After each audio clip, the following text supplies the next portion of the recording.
Muito bom dia a todos os que estão reunidos hoje, sábado 11 de fevereiro deste ano 2023, lá em Santiago do Chile, onde se encontra nosso apreciado irmão e amigo missionário Miguel Bermudes Marim e sua esposa Ruth, na congregação que pastoreia o reverendo Patrício Lara. E também saudamos sua esposa, Selvi, e também todos os ministros, colaboradores e colaboradoras que se encontram lá das diferentes áreas do Chile, diferentes lugares, e também os que vieram de outros países também, que se encontram também nessa reunião. E os que estão conectados através do satélite Amazonas ou da internet, nos diferentes países também. Que Deus os abençoe grandemente, os prospere espiritualmente e materialmente também. E Deus continue nos abrindo o entendimento das Escrituras e continue toda essa palavra se encarnando em nossos corações e nos revelando este grande mistério da vinda do Filho do Homem com seus anjos, o qual está sendo dado neste tempo final no ensinamento sob carpa, o qual é os 7 trovões do anjo forte de Apocalipse, capítulo 10. E nos permita vê-lo neste último dia, no meio da sua igreja, cumprindo as profecias da visão da carpa. No nome eterno do Filho de Davi, William, Rei dos Reis e Senhor dos Senhores, o pedimos. Amém e amém. Estivemos falando, podem se sentar, por favor, aqueles que estão em pé. Estivemos falando no dia de ontem sobre o mistério da congregação dos primogênitos escritos no céu. E vamos anexar essas pequenas porções a este estudo de ontem e colocaremos como uma segunda parte do estudo de ontem. Na mensagem, a era que coroa a Igreja do Senhor Jesus Cristo, pregado em 25 de abril de 2009, em Monterrey, Nuevo León, México, diz: e esses 3 ministérios, o de Jesus, de Moisés e de Elias, coroam os ministérios dos 7 anjos mensageiros das 7 eras. Esse é o ministério de coroa para o último dia. Agora vejam aqui, na mensagem, Senhor, é este o tempo, nos diz na página 53 desta mensagem, página 53 embaixo diz: pode estar mais perto do que crês. Me tiveram atemorizado, não fiz suficiente. Onde estamos? O tempo não será mais. Ele anuncia que o tempo termina. O que acontece? Agora, irmãos, poderia ser isso assim, pense seriamente. Se for, então, a pirâmide é juntada à pedra angular por meio dos 7 trovões. E aí onde diz juntada à pedra angular, diz coroada por... E escreve embaixo, a pirâmide é juntada à pedra angular por meio dos 7 trovões. E aí mesmo, volta e escreve, a pirâmide é coroada pelos 7 trovões.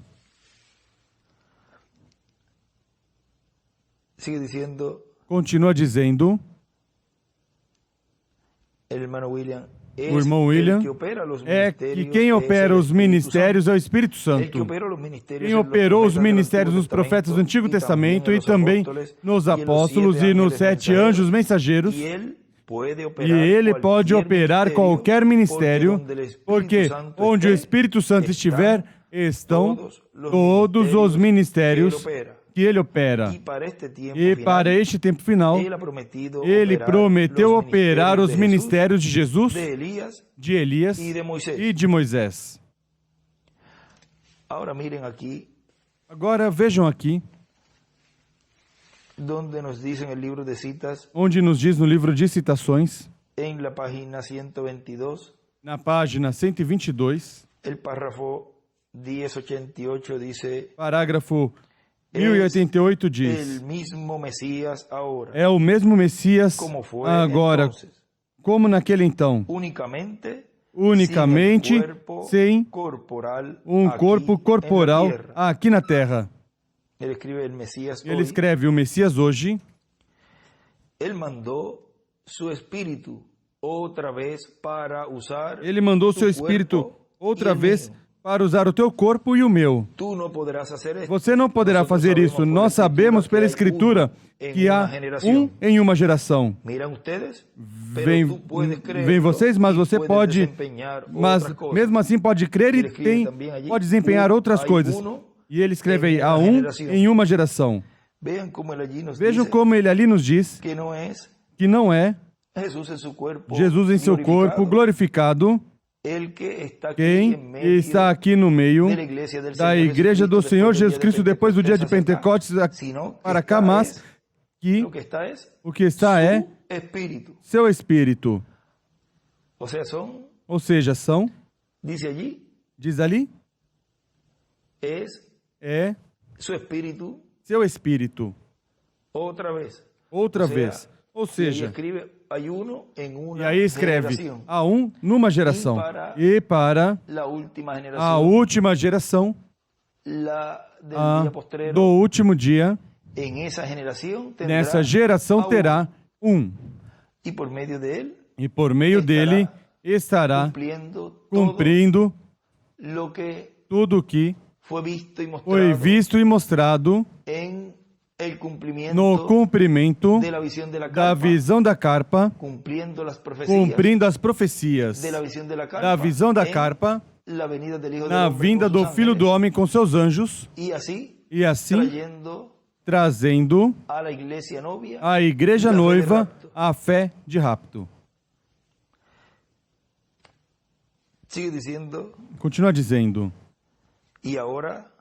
E agora,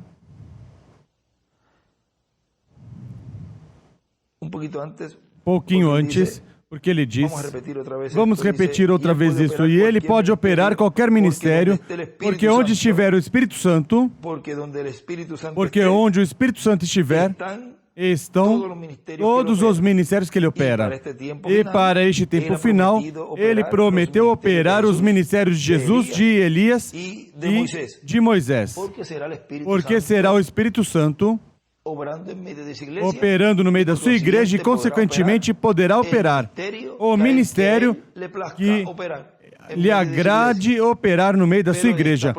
Mas está prometido nas Sagradas Escrituras que para o cumprimento da visão da carpa, onde estiver a visão da carpa, aí estarão os ministérios sendo operados no meio da igreja.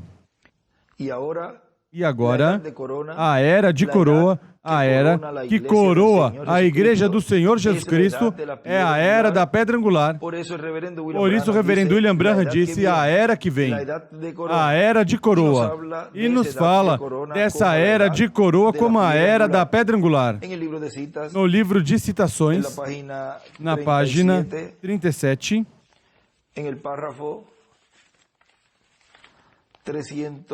no parágrafo 311 diz,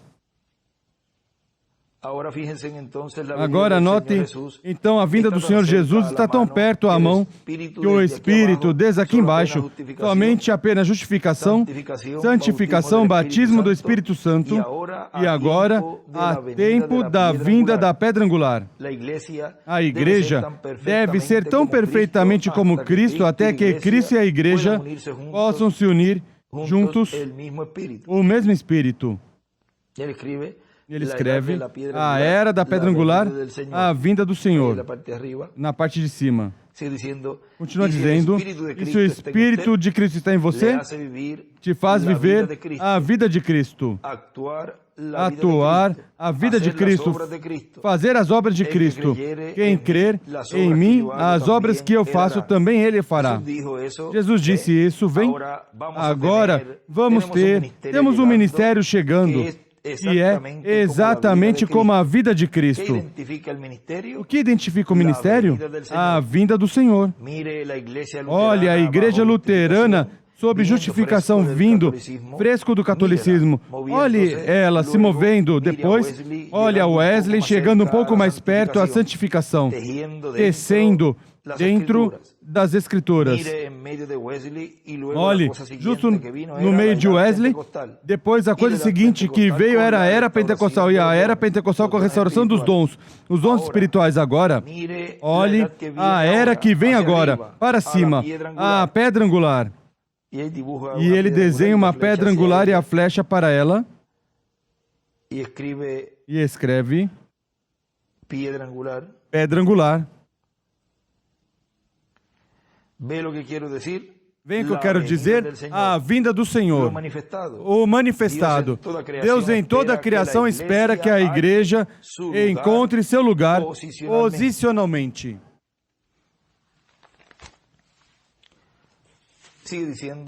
Continua dizendo, nosso irmão William aqui diz, e para que haja uma era de pedra angular, tem que vir a pedra angular.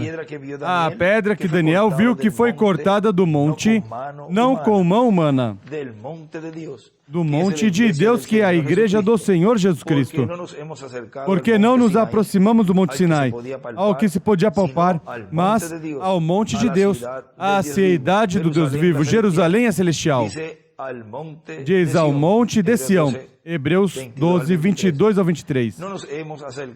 Não nos aproximamos ao monte que se podia palpar, que se podia tocar, mas não nos aproximamos ao Monte Sinai, mesmo que fomos por ali, e dá trabalho subir lá. Isso foi quando fomos lá, ao Monte Sinai, na ocasião que estivemos lá e subimos, mas nos aproximamos do Monte Sião, a Jerusalém Celestial, ou seja, a Igreja do Senhor Jesus Cristo, a companhia de muitos milhares de anjos, a Assembleia da Congregação dos Primogênitos inscritos no céu, ou seja, os primogênitos membros da Igreja do Senhor Jesus Cristo. E agora, estando aí, vimos como veio se subindo de era em era, até chegar à parte alta desse monte, como viu também Jacó no sonho da escada, onde anjos subiam e desciam por essa escada. E na parte alta estava Deus e fala a Jacó. Vem a mensagem para o povo hebreu. De onde veio? Não veio de nenhum anjo descendo pela escada em nenhuma era. Veio da parte alta da escada. É da parte alta do monte de Deus, da igreja do Senhor Jesus Cristo, que virá a mensagem para o povo hebreu. Para o povo hebreu. Por isso tentaram converter o povo hebreu a Cristo em eras passadas e não puderam. Até o reverendo William Branham quis ir ao povo hebreu e ele foi proibido. Há outro lugar aqui que nos diz se então na pirâmide é coroada pelos 7 trovões. E os 7 trovões aí, citou do irmão Branham, continua dizendo o nosso irmão William, e os 7 trovões soam quando o anjo forte, Cristo, o Espírito Santo, em Apocalipse 10, desce com o livrinho aberto em sua mão e clama como quando o leão ruge, já não é cordeiro, mas leão. Já não é sumo sacerdote, mas rei e juiz. Ou seja, que quando está clamando, como quando um leão ruge, em Apocalipse capítulo 10, que é quando desce com o livrinho, depois de tê-lo tomado, já não é cordeiro, já é o leão da tribo de Judá. Consequentemente, não há misericórdia, não está a misericórdia ali. no trono lá no céu. Continua dizendo agora, podemos ver que a era de coroa é a era da pedra angular, onde Cristo estará coroando sua igreja com essa era. E vai coroar cada indivíduo com a transformação aos que estão vivos e os mortos em Cristo com a ressurreição em corpos glorificados. É o Espírito Santo em sua igreja no último dia, na era da pedra angular, coroando sua igreja. Vejam, essa página 82 do livro de citações ao final diz, parágrafo 700, e agora a pedra angular vem a coroar a igreja. Vamos ali um momentinho, página 82 de citações que ele citou.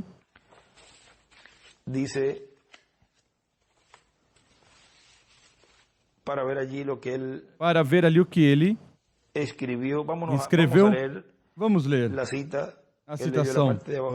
Ele leu a parte de baixo nada mais, mas vamos ler completa. Sim, o é. Então a pirâmide é coroada pelos 7 trovões. Isso foi o que nos leu no princípio ali. Recorda a mensagem da pirâmide? É a coroação. Desenha uma flecha para a pedra angular e escreve: os trovões coroam a pirâmide.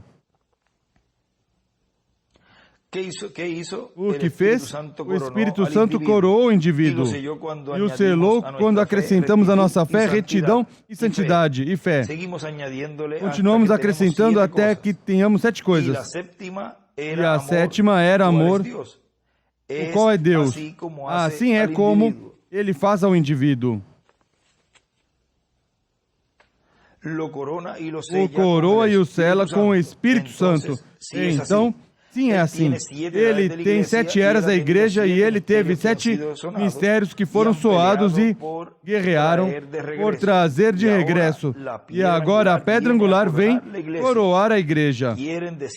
Querem dizer isso os trovões, meus irmãos? Em forma de pergunta. E esse é um extrato da mensagem, Senhores, este é o tempo, onde lemos essa parte aí. Na página 53 de Senhores, é este o tempo. Mas esse é outro extrato de outra partezinha.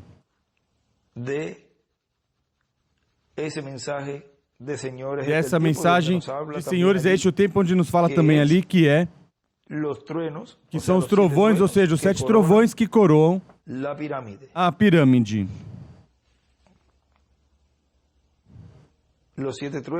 Os 7 trovões coroam a pirâmide, selam a igreja. Embaixo escreve também, selam a igreja. Continua dizendo, nosso irmão William, e se vem coroar a igreja, então, vejam, depois da 7ª era vem o quê?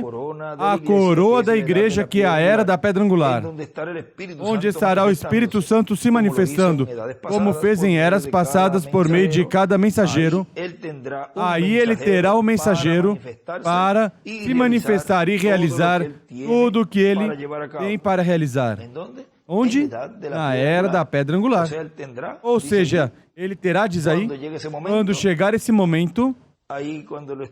Aí, quando o nosso irmão William está falando em 2009, vejam, está dizendo que quando chegar esse momento, ele terá um mensageiro, como fez nas eras passadas por meio de cada mensageiro. Aí ele terá um mensageiro para se manifestar e realizar tudo o que ele tem que realizar. Lá no tempo da vinda e estadia de Jesus aqui na Terra, em corpo físico, estava a pedra angular. E aquela etapa, ou era da igreja hebraica sob a lei, era a era da pedra angular. Porque era a era da vinda do Senhor, que é a pedra angular. E os edificadores, líderes religiosos, rejeitaram o quê? A pedra de ângulo. A pedra angular. E, consequentemente, rejeitaram toda a era da pedra angular, daquele tempo, ao rejeitar Cristo e ao rejeitar os seus discípulos. Agora vejo aqui na mensagem,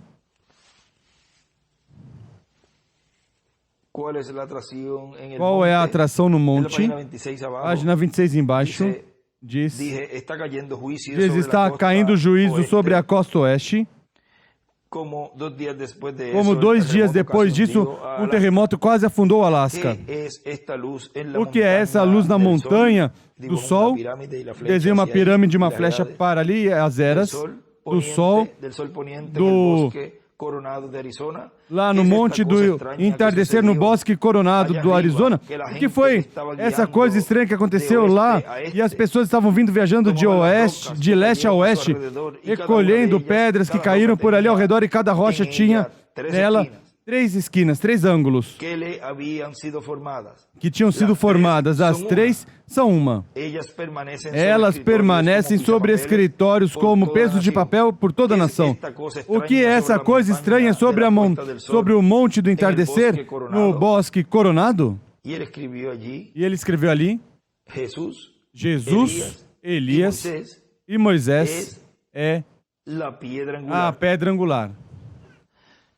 E um desenho que ele fez da pirâmide e o dividiu em pedras angulares, que talvez já foi mostrado, mas colocaremos no estudo também aqui, onde ele escreve na esquina, no ponta de cima, Jesus, e embaixo de Jesus escreve Moisés e Elias, ou seja, Moisés, o anjo, e Elias no extremo, aí da parte de cima, ou seja, como se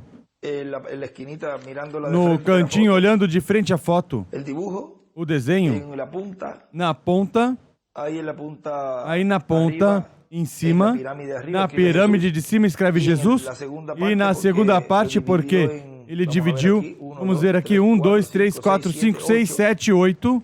E vamos dizer na parte 7, aí nesse canto aí escreve Moisés como uma pirâmide, porque o quadriculou tudo, ou seja, tornou tudo pirâmide ali, vamos dizer, colocou tudo em pirâmides, uma para cima, uma para baixo, uma para baixo, uma para cima, uma para baixo, ou seja, ao desenhar tudo, fica uma pirâmide para cima e uma para baixo.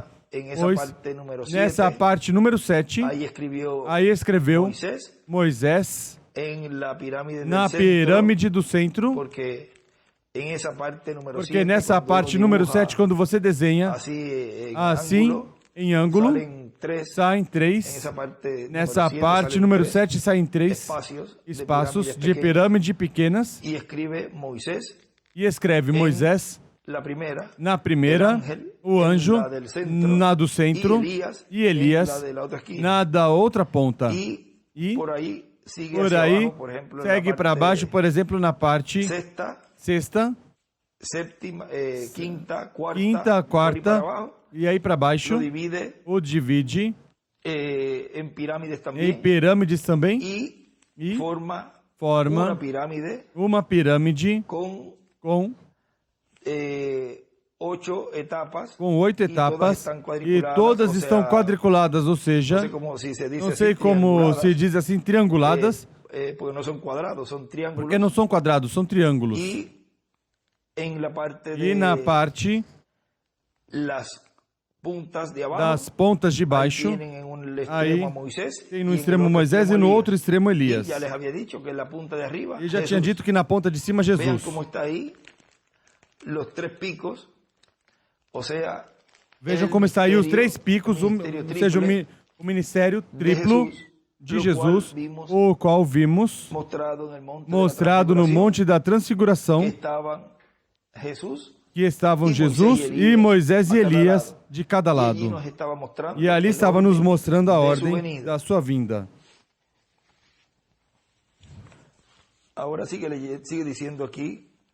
Agora continua dizendo aqui. Falaram mal e, consequentemente, perderam a bênção da primeira vinda de Cristo. Mas tudo operou para o bem.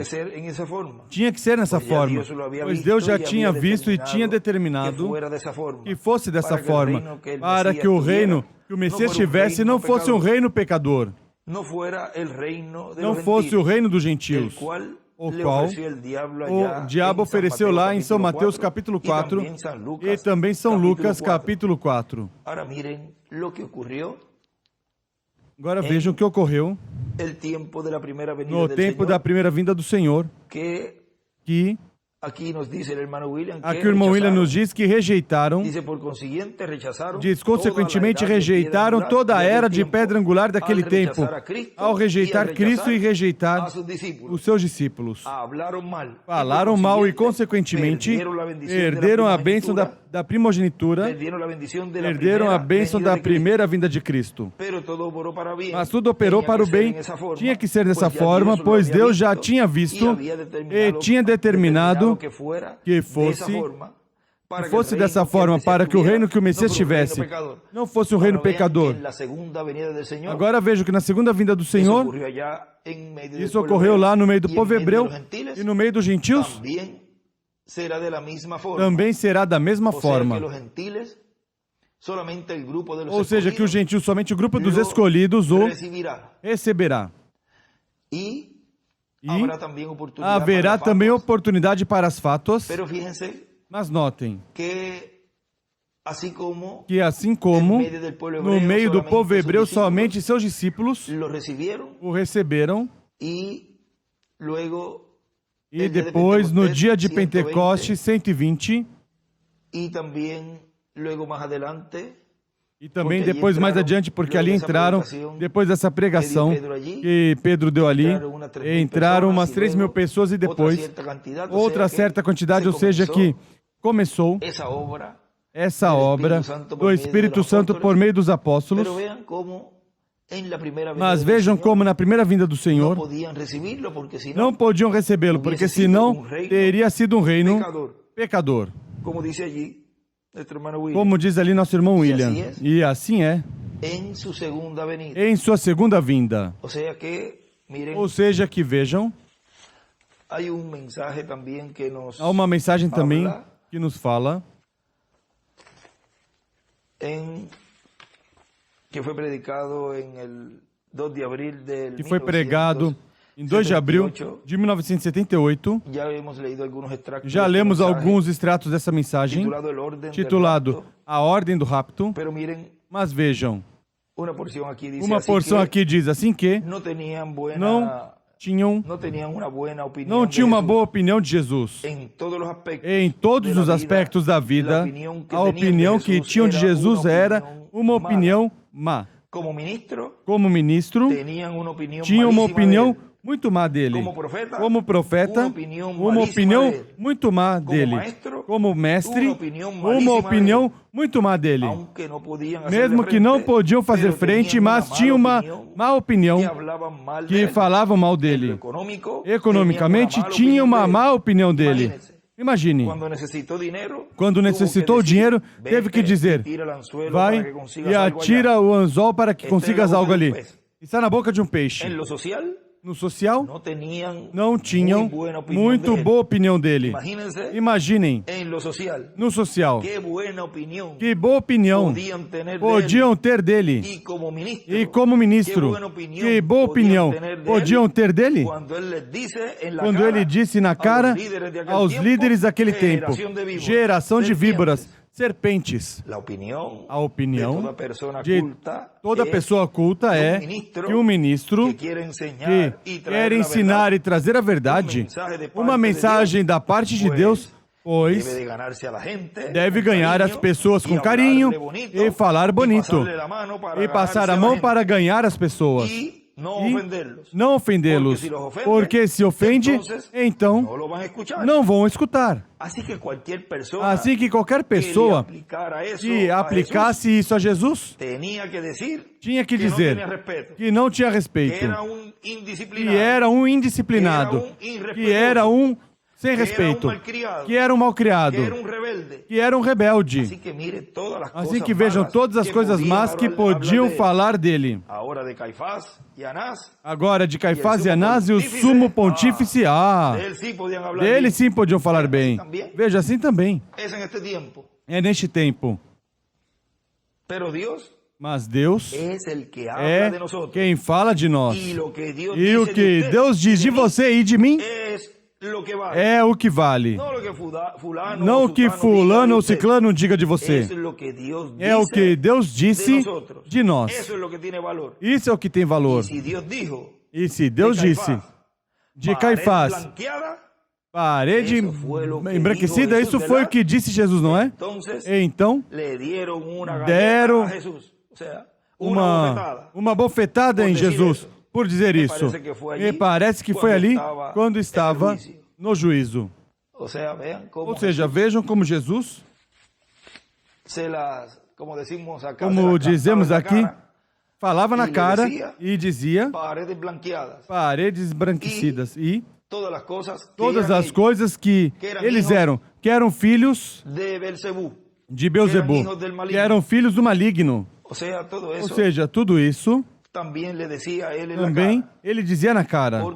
Porque vejam que ele também recebia deles muitas coisas nas quais cada um de nós nos ofenderia, cada um de nós nos ofenderia, porque falaram também que pelo dedo de Beelzebú era que expulsava demônios e todas essas coisas, blasfemando a Jesus. E o melhor era pelo dedo de Deus, que ele fazia essas coisas. Mas eles, o melhor eram eles, que eram filhos de Beelzebú.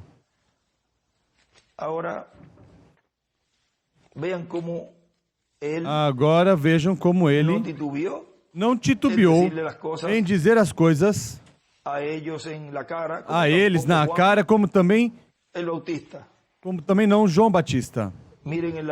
Vejam na página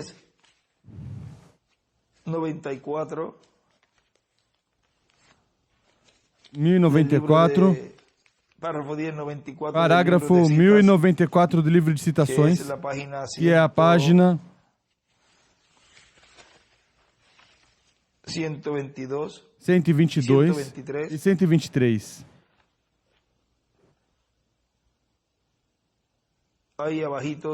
Aí embaixo diz,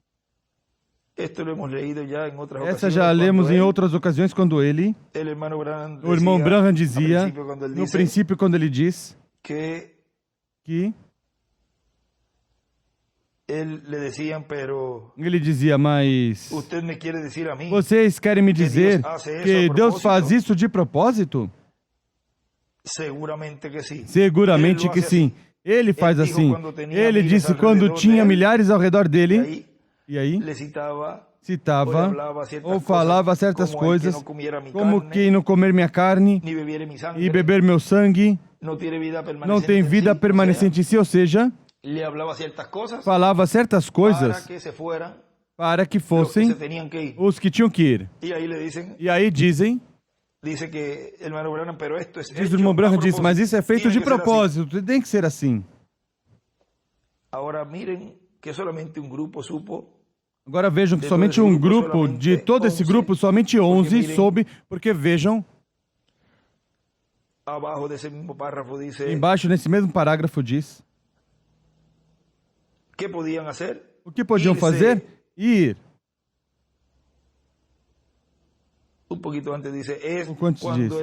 É quando o apóstolo Pedro diz aquele grande ditado, Senhor, a quem iremos? Vem, porque nós estamos satisfeitos que tu, e somente tu, tem a palavra de vida dessa hora. Ele escreve ontem e hoje, vem? Eles não podiam explicá-lo. Você não pode explicar fé.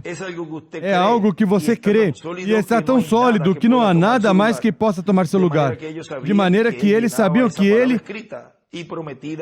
De modo que eles sabiam que a palavra que foi escrita para essa era, na que estavam vivendo, a era messiânica, que encaixava exatamente nesse lugar. E como podiam eles regressar a essas igrejas frias e formais? E as que tinham saído disseram, onde iremos? Vem, estamos completamente convencidos que tu tens a palavra de vida. Vem, eles não podiam explicá-lo, mas eles criam. Vem, e Jesus disse isso para diminuir sua multidão. Vem, até que ele pudesse juntar o grupo. De toda a multidão, somente 11 entenderam quem realmente ele era. Eles sabiam que ele era Deus. E ele escreve um profeta, véu de carne. E aí, certamente, há um montão de escritos, e vocês devem ter, porque se leu essa citação, eles sabiam que ele era Deus. Meu tema nessa manhã é para revelar ou tirar o véu desse Deus. Deus sempre se escondeu atrás de um véu, em cada era. Bem, viram aí que ele dizia? Escreve, em cada geração Deus tem um. Ou seja, um véu de carne. Diz, em todas as eras, ele permaneceu sendo Deus. Mas ele se esconde do mundo e se revela a si mesmo aos seus eleitos, como naquele dia aos apóstolos. E aí que ele escreve, Deus sempre se escondeu atrás de um véu. Na mensagem, o povo regozijado de que seus nomes estão escritos no céu, pregado 25 de setembro de 2016 em Assunção, Paraguai, diz: é importante estar consciente de que nossos nomes estão escritos no céu, no livro da vida do Cordeiro. É a seção dos escolhidos de Deus, que viriam à Terra em corpos mortais para fazer contato com Cristo e ser restaurados à vida eterna. Por isso, Cristo veio à Terra e morreu pelos escolhidos de Deus. E entram também outras pessoas ao cristianismo, que estão escritas na outra seção e que viverão eternamente no reino de Deus, se seus nomes não forem apagados, não são apagados dessa seção do livro da vida. Na mensagem, 5 identificações definitivas da verdadeira Igreja do Deus vivo, na página 41. Nos diz que formoso pensamento estou pensando sobre um grande pássaro, e ele diz que o nome dele está registrado na página da Santa Palavra de Deus. Todos os outros pássaros congregando-se ao redor dela. Ela era desprezada por todos eles. O que era aquela ave? O que era aquela ave colorida? Difiro do indivíduo que disse que isso estava errado. Qual era a ave de muitas cores na Bíblia? Não era Israel, como disseram eles. Era a Igreja de Jesus Cristo. Com oferta pelo pecado. O que eles faziam? Eles tomavam uma pomba, cortavam a cabeça e deixavam que o sangue derramasse sobre sua companheira viva, e essa deixavam livre. E a companheira, aspergida com o sangue do companheiro morto, voava sobre a terra, salpicando à medida que voava com suas asas. Salpicando a terra à medida que voava com suas asas. Diz aí, e o sangue, salpicando sobre a terra, clamava: Santo, Santo, Santo o Senhor. Santo, Santo, Santo o Senhor. Era um tipo de Cristo. E a grande ave colorida é a igreja que foi salpicada pelo sangue do seu companheiro morto, o Salvador Jesus Cristo. E ela está cruzando o mundo hoje, batendo suas asas, clamando: Santo, Santo, Santo o Senhor. Amém. Me dá tanto regozijo que eu a conheço. Estou regozijado que meu nome está no seu livro. Mas não está ali por minha bondade. Não, Senhor. Não está ali nem por vossa bondade, mas pela bondade e misericórdias de Deus. Antes da fundação do mundo, colocou nossos nomes no livro dele. E escreve, desenha uma estrela de Davi e escreve, o nome está no livro. E também escreve a ave colorida, ave de cores, traço a igreja. Em cima, salpicada com o sangue de Jesus. E embaixo, a ave sacrificada, que é igual a Jesus Cristo. Agora vejam que nossos nomes, diz ali, que estão escritos no livro da vida do Cordeiro desde antes da fundação do mundo. Continua dizendo, é como no tempo da liberação do povo hebreu do Êxodo, que o Cordeiro Pascual foi sacrificado para a preservação da vida dos primogênitos de Deus, do povo hebreu lá no Egito. E depois saíram outro dia no Êxodo, mas também saíram outras pessoas que não eram judeus. Saíram no Êxodo. Recordem que isso mesmo ocorre em cada Êxodo. Sai um grupo, mas nem todos os que saem são escolhidos. Vem porque aqui diz... E depois saíram no outro dia no Êxodo, mas também saíram outras pessoas que não eram judeus. Saíram no Êxodo e foram para a terra prometida com Moisés. Ou seja, saíram com Moisés, que foi quem os libertou. E iam com todo o grupo rumo para a terra prometida. Mas isso não lhes dava direito de entrar na terra prometida. Ou seja, mesmo que foram tirados ali do Egito da escravidão, isso não lhes dava direito àqueles que estavam ordenados por Deus para entrar na terra prometida, não lhes dava direito a quê? Como saíram do Egito, iam entrar na terra prometida. Porque, veja, continua dizendo, assim também é no cristianismo, onde saíram para a terra prometida os escolhidos de Deus, pelos quais o Cordeiro Pascual, o Cordeiro de Deus, Cristo, morreu na cruz do Calvário para a preservação da vida dos primogênitos escritos no céu, no livro da vida do Cordeiro. Vejam, são os primogênitos escritos no livro da vida do Cordeiro, os que estão aí escritos, diz, para a preservação da vida dos primogênitos escritos no céu, no livro da vida do Cordeiro. Ou seja, que esse sacrifício ali, na cruz do Calvário, é para a preservação da vida desses primogênitos. E diz, todas as pessoas nesse Êxodo não são dos que estão escritos na seção do livro da vida do Cordeiro.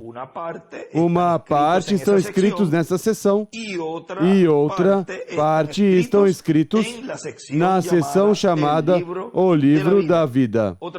Outra parte do livro da vida eterna. Por isso, alguns podem ser apagados, mas outros não. Não podem ser apagados do livro da vida.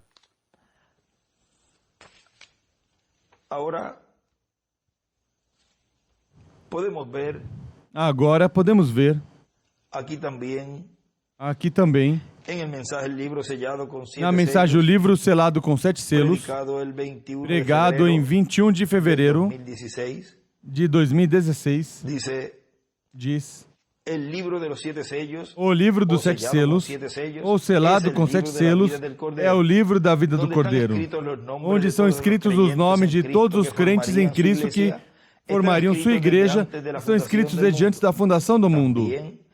Também está a seção chamada o livro da vida, de onde podem ser apagados algumas pessoas, mas essas pessoas não são os eleitos de Deus, os escolhidos de Deus nascidos de novo. Essas pessoas estão na outra seção chamada o livro da vida. O mesmo livro, mas com outra seção. Daí é que são apagados os que blasfemarem ao Espírito Santo, que são os que atribuem ao diabo as obras que Deus faz nos diferentes tempos e, sobretudo, para este tempo final. Ou seja, os que, neste tempo final, estão dizendo que isso é uma obra do diabo, que o que essa pessoa está fazendo aí é uma obra do maligno. Vejam, isso é blasfemar contra o Espírito Santo. Isso acabamos de ler. Por exemplo, quando disseram a Jesus que ele era Beelzebu e pelo dedo de Beelzebu expulsava demônios, veja que agora estávamos lendo e neste extrato fala disso, diz, ou seja, que estávamos dizendo, diz pelo dedo de Beelzebu expulsava demônios e estavam blasfemando Jesus, onde estava o Espírito Santo encarnado. Mas Cristo disse, quando vier o Espírito Santo, o qual veio no dia de Pentecostes, a sua igreja, qualquer que blasfemar contra o Espírito Santo, não lhe será perdoado nem neste século, nem do vindouro. Ou seja, não será perdoado no tempo lá do dia de Pentecoste, nem na dispensação da graça, nem será perdoado em nenhum tempo. Ou seja, que já cruzou a linha entre misericórdia e graça, e já não há oportunidade para essa pessoa. E os que tratarem mal os filhos de Deus também serão apagados dessa sessão, se estão nessa sessão. Podem ser das virgens insensatas, e se são insensatas, pois há insensatos que, como as virgens insensatas, não tomaram azeite, não tomaram o Espírito Santo, cometem erros. E um erro dessa natureza custará que seu nome seja apagado do livro da vida. Também os idólatras. Qualquer pessoa que se tornar a idolatria, se tem seu nome escrito aí, também será apagado, a não ser que se arrependa com o tempo.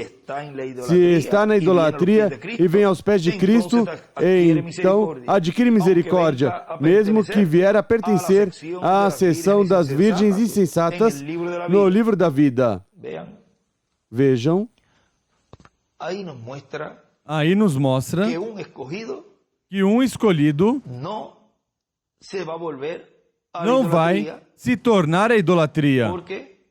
Porque quem se torna para a idolatria, vejam ali, o que ele diz é que vem fazer parte, ou seja, automaticamente é alguém que pertence às virgens, fatos, às virgens insensatas que estão escritas no livro da vida, não na seção do livro da vida do Cordeiro.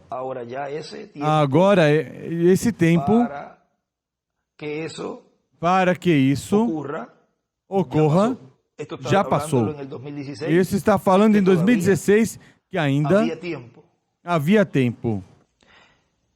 E continua dizendo, e aos que, como Judas Iscariotes, que estava escrito na seção do livro da vida, não na seção do livro da vida do Cordeiro, também haverá Judas que se levantarão contra a vinda do Senhor no último dia e que lutarão contra a vinda do Senhor. Como diz a Escritura em Apocalipse capítulo 19. Esses também passarão pela mesma situação de Judas Iscariotes. Perderão a oportunidade da vida eterna. Como Judas Iscariotes perdeu. Agora está Judas Iscariotes representado no Papa, no homem de pecado, o anticristo, a besta. Mas recordem que também no meio da igreja estão Judas, como diz aqui nosso irmão William, que estarão também combatendo e estarão lutando contra o cumprimento da vinda do Senhor. Continua dizendo, assim que podemos ver que o livro da vida, que é o livro dos 7 selos, tem essas sessões. Uma dos quais nunca podem se perder, porque são a semente de Deus, os eleitos de Deus, os primogênitos escritos no céu, no livro da vida do Cordeiro, que escutariam a palavra, a revelação divina, a mensagem correspondente ao tempo em que lhes corresponde viver. Repito, a mensagem correspondente ao tempo em que lhes corresponderia viver, o qual viria da parte de Deus por meio do seu Espírito através do mensageiro de cada era. Sempre é assim. Qualquer pessoa pode dizer, eu recebi a mensagem do mensageiro Noé e estou construindo uma arca. Esse tempo já passou. E se tivesse estado lá, também não teria colaborado com Noé. Porque está tentando fazer ele aqui em um tempo que não é o tempo para a arca de Noé. para a Arca de Noé. Tem que estar na era com a mensagem correspondente a essa era, dado pelo Espírito Santo através do instrumento que ele tiver para esse tempo. São simples assim.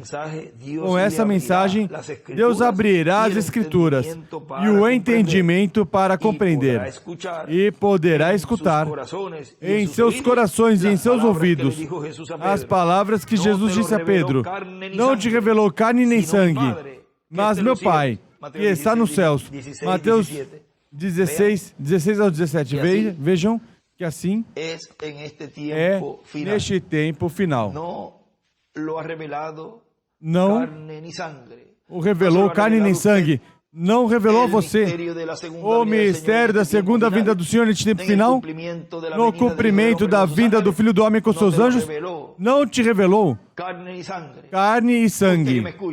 Você que me escuta, mas e escutará em seus corações e em seus ouvidos essas palavras que Jesus disse a Pedro: não te revelou carne nem sangue, mas meu Pai que está nos céus. Ou seja, é o Pai Celestial, nosso Pai Celestial, que revelou todas essas coisas e as revelou a nós. Ele revelou a ti, te abriu o entendimento, como abriu a Pedro, o qual disse: tu és o Cristo, o Filho do Deus vivente. Vejam, e ali escutou essas formosas palavras de Jesus.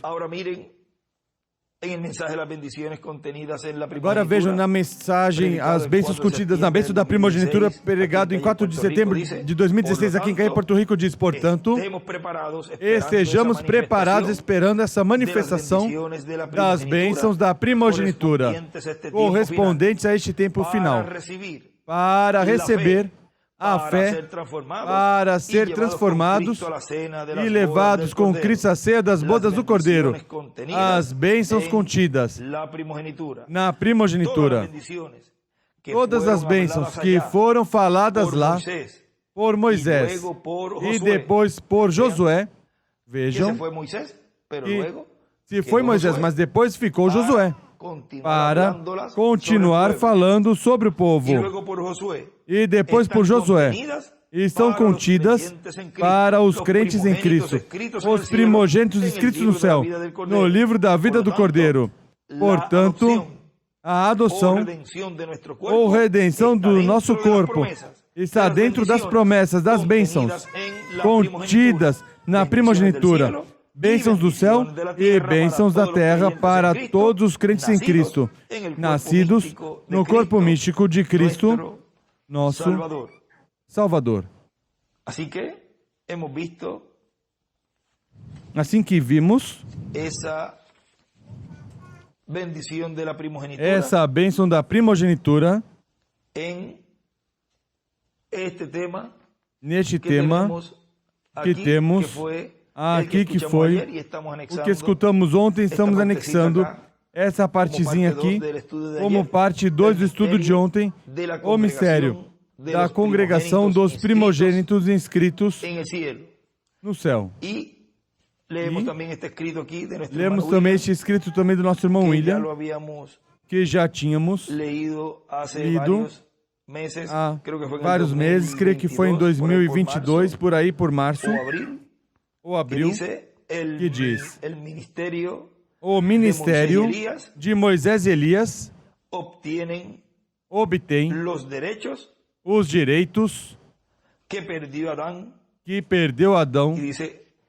Diz, obtém, ele escreve a vida eterna e poder sobre toda a criação, que perdeu Adão e que perdeu Israel, o povo hebreu, quando rejeitou Cristo. E por isso tem que vir em um Filho de Deus, nascido na Igreja do Senhor Jesus Cristo, onde esteve a bênção da primogenitura. Vejam, o ministério de Moisés e Elias obtém esses direitos que perdeu Adão lá no Éden, e que perdeu o povo hebreu. O povo hebreu perdeu, e também esses direitos tem a igreja, os escolhidos, pertencentes à etapa ou era de pedra angular e dispensação do reino. Por isso é que no livro dos selos vemos, no sexto selo, o poder sobre a criação, que esses ministérios têm. Apocalipse 11. Bom, vamos nos deter aí, neste pequeno estudo de hoje, sábado, 11 de fevereiro de 2023, o qual estaremos anexando ao estudo de ontem, sexta-feira, 10 de fevereiro deste ano 2023. Foi para mim um privilégio e uma bênção poder saudar o missionário Miguel Bermudes Marim aí em Santiago do Chile e todos os irmãos reunidos aí contigo. Que Deus os abençoe grandemente e que Deus continue nos abrindo entendimento às Escrituras para Deus continuar operando em nossos corações e em nossas mentes e nos revelando todo este grande mistério do sétimo selo, o qual está sendo aberto à Igreja do Senhor, a qual tem a promessa e obterá essa fé perfeita, a fé de rapto. Que Deus os abençoe grandemente a todos e os que estão também conectados nos diferentes países. Deus abençoe, Deus guarde e ore muito pela atividade de amanhã, para que Deus também nos fale diretamente às nossas almas, aos nossos corações, por meio do estudo bíblico que faremos e também da mensagem que estaremos vendo e escutando. Que Deus os abençoe e guarde a todos.